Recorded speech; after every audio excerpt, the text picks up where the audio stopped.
जय जिनेन्द्र।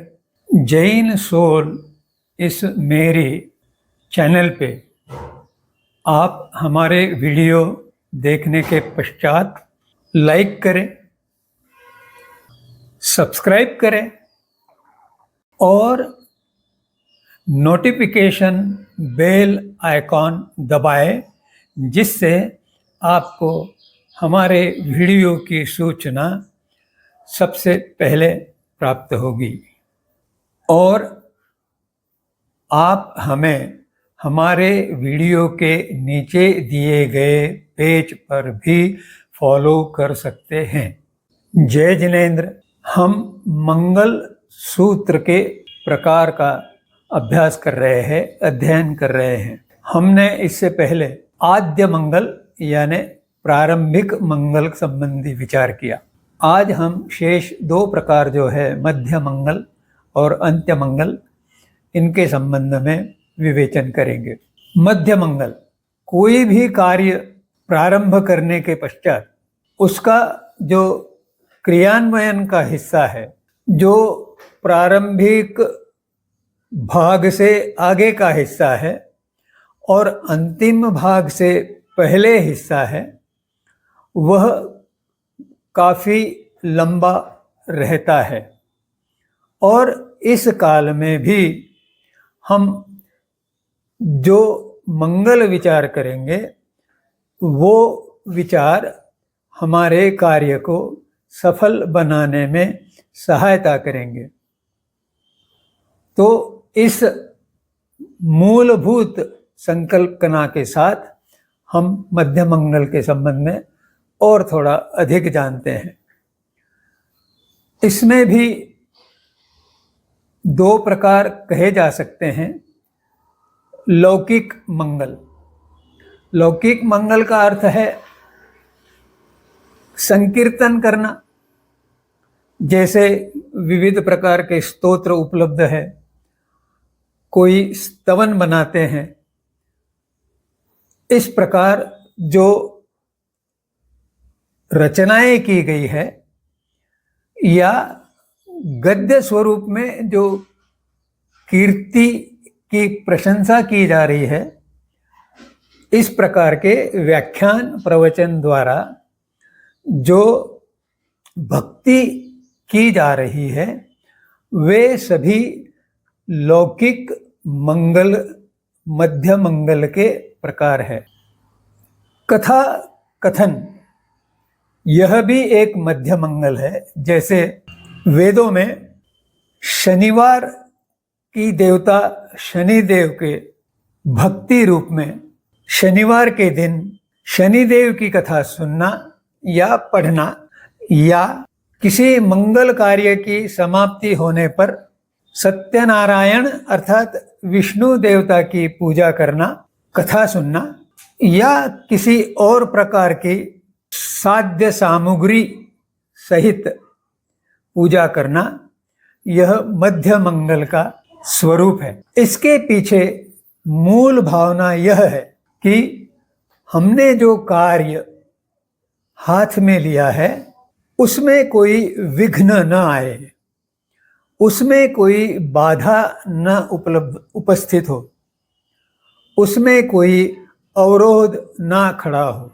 दूसरा, यह कार्य करते हुए मन सदैव प्रसन्न रहे और शरीर में सदा उत्साह भरपूर रहे, जिससे कार्य करने में रुचि बनी रहे और कार्य करने की क्षमता बनी रहे। इन दो बातों के कारण शक्ति का स्फुरण होता है। अगर किसी कारण से वह खो गई तो मंगल के कारण, मंगल स्तोत्र के कारण वह पुनर्स्फुरण रूप में वापस लौटती है। यह कार्य करते समय मन में शांति बनी रहे। और ये मन में शांति कब बनी रहती है? जब हम जिस आधार से ये पूजा, संकीर्तन, कथा आदि प्रकार के मध्य मंगल का अनुष्ठान कर रहे हैं, उन पर हमारा अडिग विश्वास हो। और जब यह विश्वास अडिग होता है, विश्वास बदलता नहीं है, तब जाके व्यक्ति में जो विघ्न आते हैं, जो अवरोध उत्पन्न होते हैं, जो संकट उसे सामना करने पड़ते हैं, उसके संबंध में विचलित न होकर उसकी सहनशीलता द्वारा सहने की शक्ति और अधिक होती है, और इस कारण कार्य निर्विघ्नता से पार पड़ सकता है। उस कार्य में रुचि अंत तक बनी रहे, यह बहुत आवश्यक है। अन्यथा आखिरी समय में हम जो हड़बड़ियाँ करते हैं, तो उससे 95% अच्छा कार्य करने पर भी 5% रुचि न रखने के कारण या हड़बड़ी करने के कारण हम हमारा अच्छा काम भी बिगाड़ देते हैं। यह रुचि जो है अंत तक रहे, यह आत्म प्रेरणा का विषय है। मुझे अपने आप ही यह बुद्धि होनी चाहिए, ऐसी बुद्धिमत्ता जागनी चाहिए कि जब तक कार्य संपूर्णतया अर्थात 100% पूर्ण नहीं किया गया, तब तक मेरी उस कार्य में रुचि बनी रहेगी। यह नहीं कि बीच में कोई व्यवधान आने से या अंतिम समय में जाने की हड़बड़ी के कारण कार्य अधूरा रह गया, और वह अधूरा, थोड़ा सा अधूरा रहा कार्य उस समय के समाप्त होने के पश्चात और अधिक समय हमसे मांगता है, अर्थात हमारा और मूल्यवान समय अकारण ही उसमें खर्च करना पड़ता है। अगर ये 3 बातें, मन शांति, रुचि और उत्साह, ध्यान में रही तो कार्य की प्रगति अबाध होती रहती है, और वह हमें अडिग विश्वास और आत्म प्रेरणा बनाए रखने में सहायक बनती है।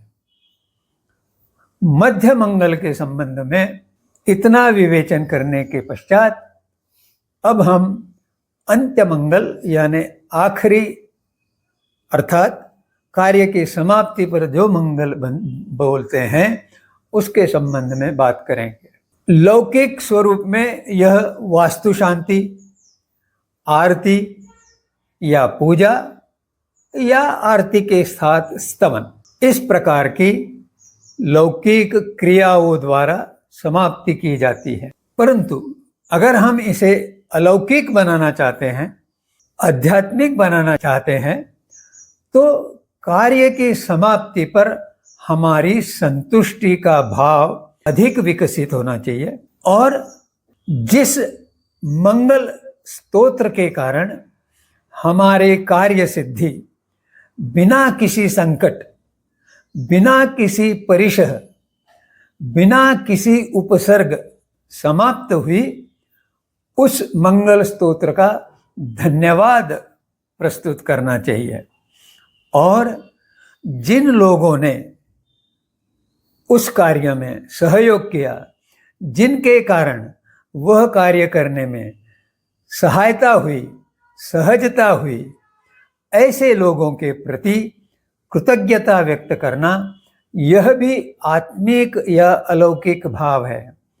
इसलिए ये तीनों बातों का भी हमें ध्यान रहे। और अंत में मूल भावना जो है वह कैसी है, इसका भी हमारे अंत्यमंगल पठन पर परिणाम होता है। हम देखते हैं आजकल समारोह होते हैं, उसमें अंतिम क्षणों में कृतज्ञता व्यक्त की जाती है, परंतु अगर हम इसे देखें, ठीक से समझने का प्रयास करें, तो यह कृतज्ञता वास्तव में केवल औपचारिकता निभाने के लिए होती है। वास्तव में वो हृदय से या आंतरिक भावना से नहीं होती। तो इसे मैं कहता हूं, केवल प्रदर्शन किया जाता है कि हम कृतज्ञता व्यक्त कर रहे हैं। वास्तव में वह दर्शन होना चाहिए। हमारे मन में इस तरह से विचार और भावना निर्माण होनी चाहिए कि कृतज्ञता व्यक्त करते हुए वह अपने हृदय से, अपने चित्त से निकले, आत्मा से निकले, तो वह जो भाव है वह मंगल कारक है। अब इसका एक छोटा सा उदाहरण आगम में पढ़ने के लिए आता है, वह है अंजन चोर की कथा। इससे दर्शन और प्रदर्शन में क्या अंतर है, इसका बोध हमें होगा। अंजन चोर चोरी करते हुए पकड़ा गया और उस समय के विधि विधान के अनुसार उसे फांसी की शिक्षा दी जाने वाली थी। फांसी की तैयारी की जा रही थी और उस समय अंजन चोर को बहुत तीव्र प्यास लगी। उसने आवाज लगाते हुए वहां के सिपाहियों को, जो दर्शक थे उनको, और अपनी विनती के साथ बात कही कि मुझे बहुत प्यास लगी है, कृपया कोई मुझे पानी पिला दे। पर कदाचित राजा के भय के कारण किसी ने उस बात की ओर ध्यान ही नहीं दिया। उस रास्ते से एक जैन श्रावक, उसी शहर के सेठ थे, उनका नाम था जिनदास। वे उसी रास्ते से जा रहे थे। जब उन्होंने अंजन चोर की हृदय द्रावक आवाज सुनी तो उनका चित्त उस ओर आकर्षित हुआ और वे वहां नजदीक गए। तो उन्हें पता चला कि अंजन चोर को बहुत तेज प्यास लगी है और वो पानी की मांग कर रहा है। तो जिनदास के मन में करुणा जागी। उन्होंने अंजन चोर से कहा, भाई कुछ थोड़ा धैर्य रखो, मैं तुम्हारे लिए पानी लाके तुम्हें पिलाता हूं, परंतु जब तक मैं न आऊं तब तक मेरा नौकार मंत्र जो है, नौकार महामंत्र जो है, वो तुम सुन लो और उसका जाप करो, तो तुम्हें प्यास अधिक सताएगी नहीं। और फिर जिनदास पानी लेने के लिए वहां से चल दिए। जब तक वे लौट कर आते तब तक अंजन चोर वो नौकार महामंत्र तो नहीं गुन रहा था, क्योंकि उसे तो एक बार बताया गया नौकार महामंत्र उसके ध्यान में कैसे रहता, और वो अनपढ़ भी था। तो इसलिए उसे कुछ शब्द ध्यान थे, उन्हीं शब्दों का उसने पारायण वो करता रहा, क्योंकि उसके मन में यह विचार जागृत हुआ कि यह जो जिनदास श्रेष्ठी है, यह दयालु व्यक्ति है और यह मेरा नुकसान तो नहीं करेगा, क्योंकि ये तो मुझे पानी पिलाने के लिए पानी लेने गया है। तो यह मेरा हितचिंतक है, मेरा मंगल चाहता है। तो इसने जो कहा है वो मैं करूं।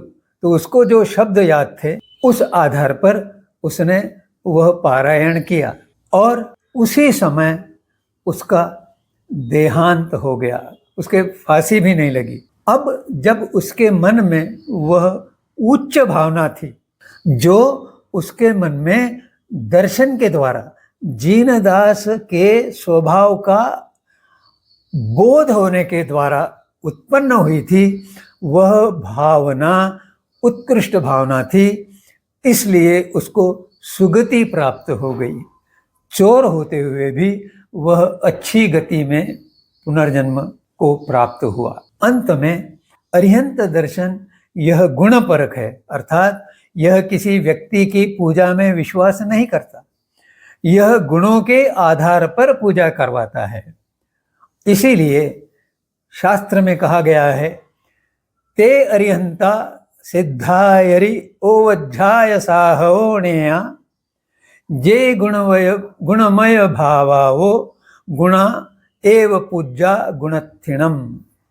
अर्थात जो अरिहंत भगवंत, सिद्ध भगवंत, आचार्य भगवंत, उपाध्याय भगवंत और साधु भगवंत, ये पंच परमेष्टि है, वे गुण प्राप्त है और उनके गुणों की स्तुति करते हुए जो साधक भावपूर्ण पद्धति से उस मंत्र का गुणन करता है और पूजा करता है, तो वह गुणार्थी जो है गुण प्राप्त करता है। इस विवेचन के पश्चात मैं आपसे हार्दिक निवेदन करना चाहता हूं कि आपके मन में उठी जिज्ञासा को कमेंट सेक्शन के माध्यम से मुझे भेजें।